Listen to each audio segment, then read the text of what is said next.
Welcome back dito sa channel natin. Andito tayo ngayon sa may Arca South. Medyo makulimlim yung panahon natin sa ngayon, pero tuloy pa rin natin ang update. Ito ang kasalukuyan na Arca South Terminal, pero magtatayo ng bagong terminal dito lang sa kabilang side.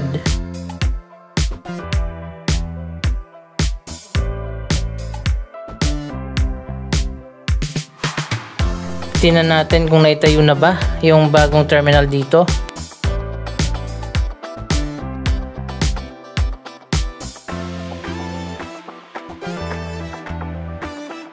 Dito lang pala yan sa likod ng Sunshine Mall. Matagal na nag-groundbreaking ang project na ito at nakaschedule na nga na magbubukas ngayong 2025. Isa pang regional terminal ang itatayo dito, ang TCITX. Doon naman yan sa pinakadulo sa bungad ng Arca South. So ayan guys, ito na yung tatayuan ng Arca South Terminal. Bali, dalawang terminal nga ang itatayo dito sa Arca South. Anong nangyari sa project na ito? Nagkaroon na nga ng clearing dito ilang buwan na nakaraan. Pero sa ngayon tinubuan na ulit na mga damo dahil nga tag-ulan na. Mukhang di na matutuloy ang 2025 opening nito.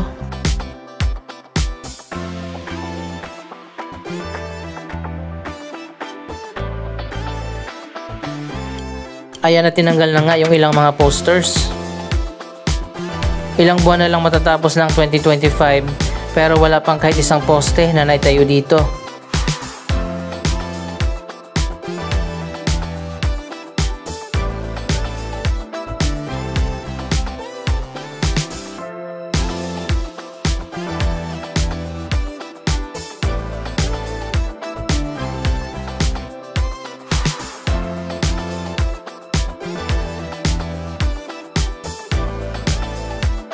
Dito ang magiging bagong terminal ng mga jeep, modern jeepney, tricycle at mga bus na may biyaheng FTI Arca South. Ang TCITX naman para yon sa mga provincial bus, parang PITX.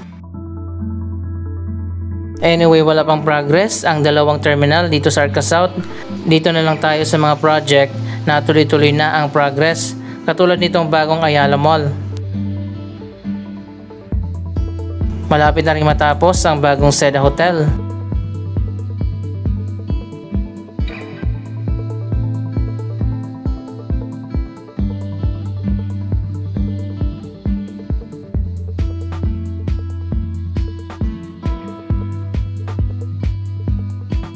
Ito na ang mga elevated walkway na nagko-connect sa mall papunta dito sa hotel at mga office building. Dalawa pala yung elevated walkway dito, meron pa dun sa kabila.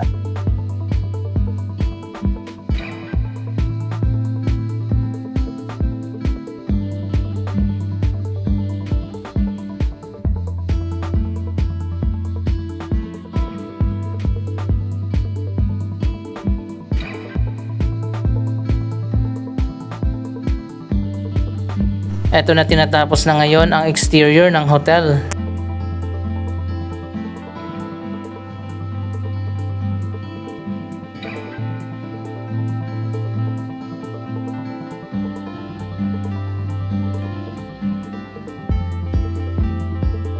Kumpirmado na nga ayon pa sa announcement ng Ayala Land, magbubukas na ngayong December 2025 ang bagong Ayala Mall sa Arca South.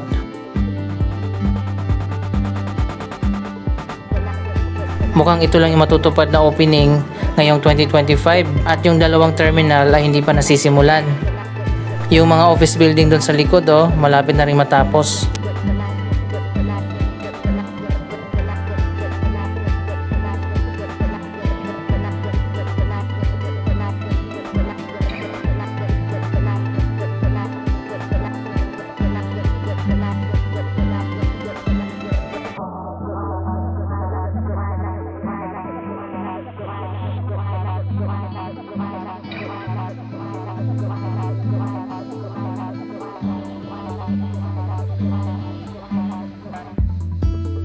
Ayan, makikita na natin ang exterior ng mall. Para minimalist na talaga ang design ng mga Ayala Mall sa labas. Nakakamiss yung mga mall na puro glass. Ngayon hindi na natin makikita ang labas pag nasa loob ka ng mall.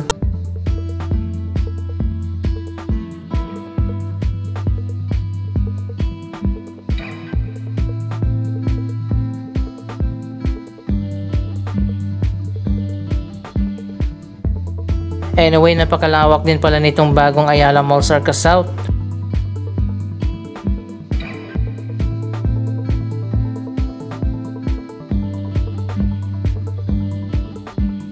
So ayan guys, ginagawa pa dito sa dulo.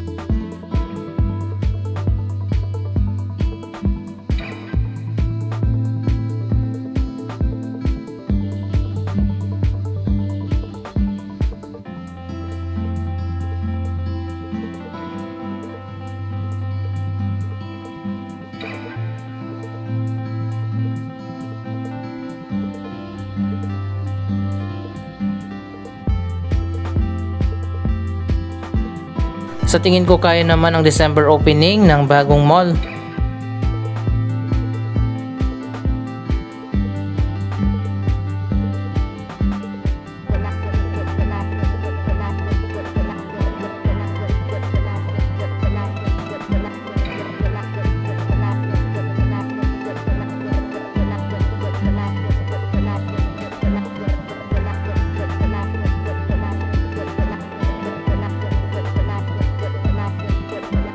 Matagal nang nasimula na pagtatayo ng bagong mall, pero inabutan pa nga ito ng pandemic kaya nagkaroon ng delay.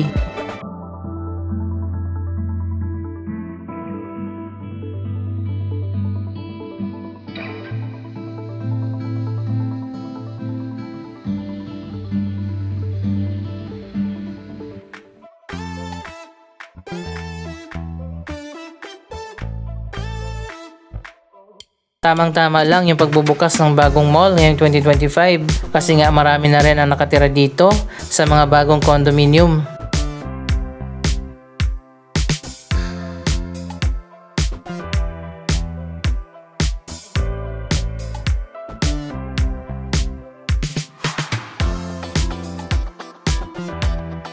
Marami na rin mga condominium building ang natapos dito, katulad nitong Avida Towers Berreo.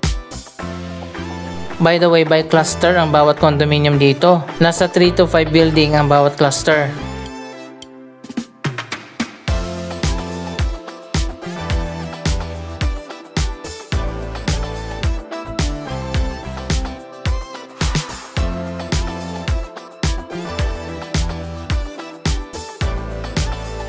Dito pala sa dulo nagsimula ang pagtatayo ng mga residential condominium. So ito yung mga natapos na.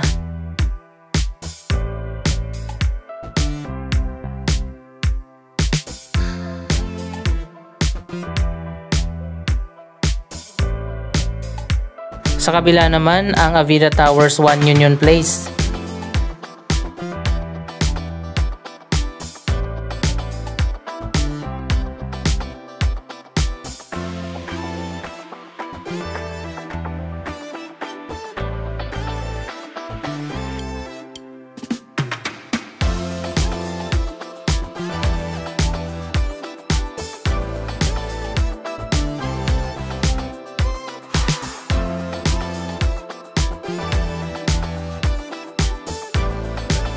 Nasa tapat naman ito ang Healthway, isang hospital.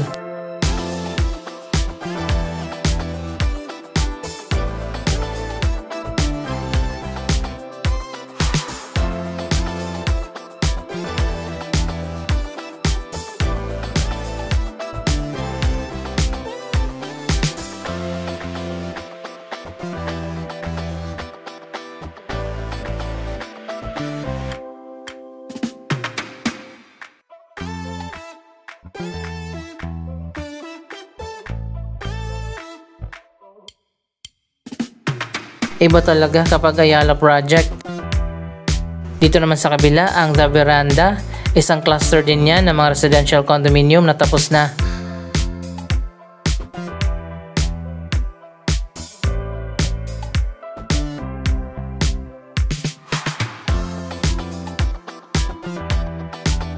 At sa gitna ng bawat cluster ng mga condominium, meron talagang park.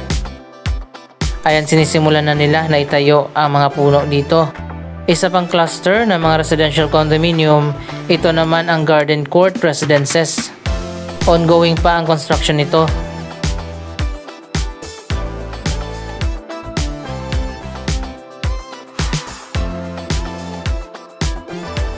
Ang lawak pala nitong Arca South, nasa 74 hectares ang nabili ng Ayala Land sa dating FTI. Nasa 46 hectares na lang natira sa dating FTI complex.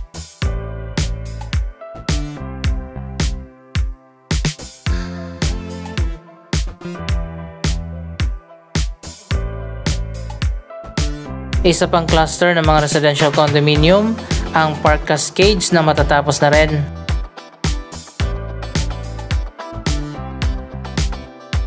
Park is life talaga sa mga Ayala development. Eto na naman, may bagong park na ginagawa dito.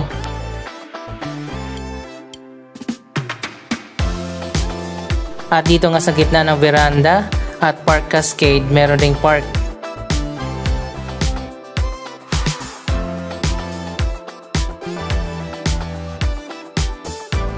Eto na pala, may bago ng mga walkway, pero sarado pa itong bagong park.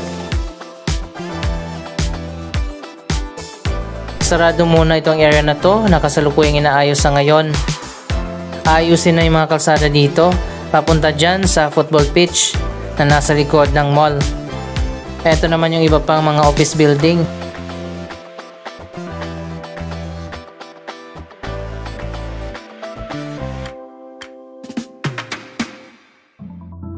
Dito sa part na to, tapos na yung mga walkway at mga kalsada. May open parking na rin dito. Ito na yung pinakaharap ng Park Cascade.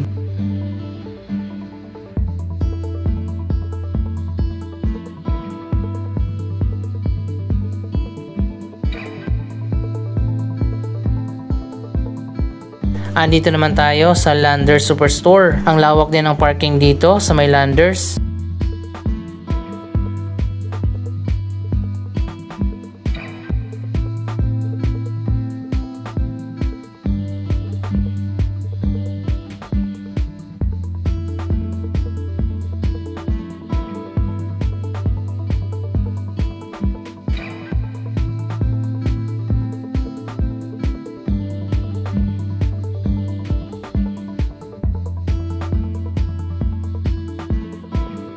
Ito na ngayon ang mga development dito sa Arca South at magpapatuloy pa yan sa mga susunod na taon.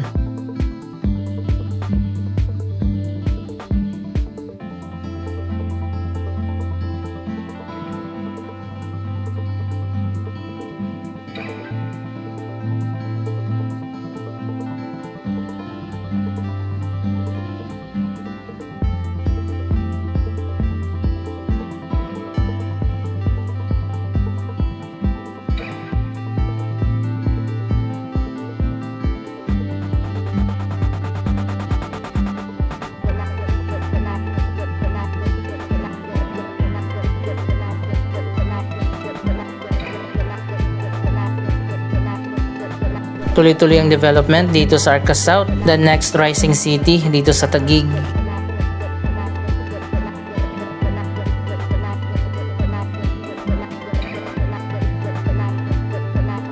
Maganda at maluluwag ang mga kalsada dito.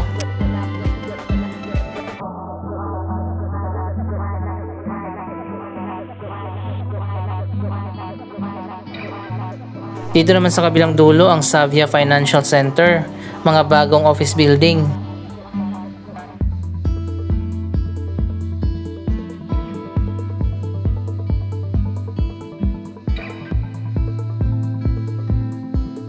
At isa pang cluster ng mga luxury high-end residential condominium, ito naman ang Arbor Lanes.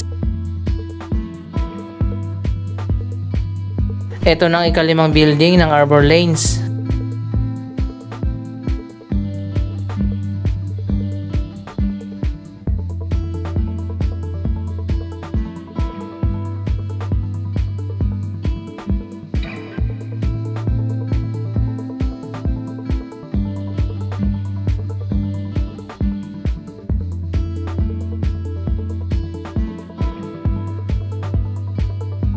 Ang TCITX pala, ayan, kagubatan pa rin, hindi pa nasisimulan ang project.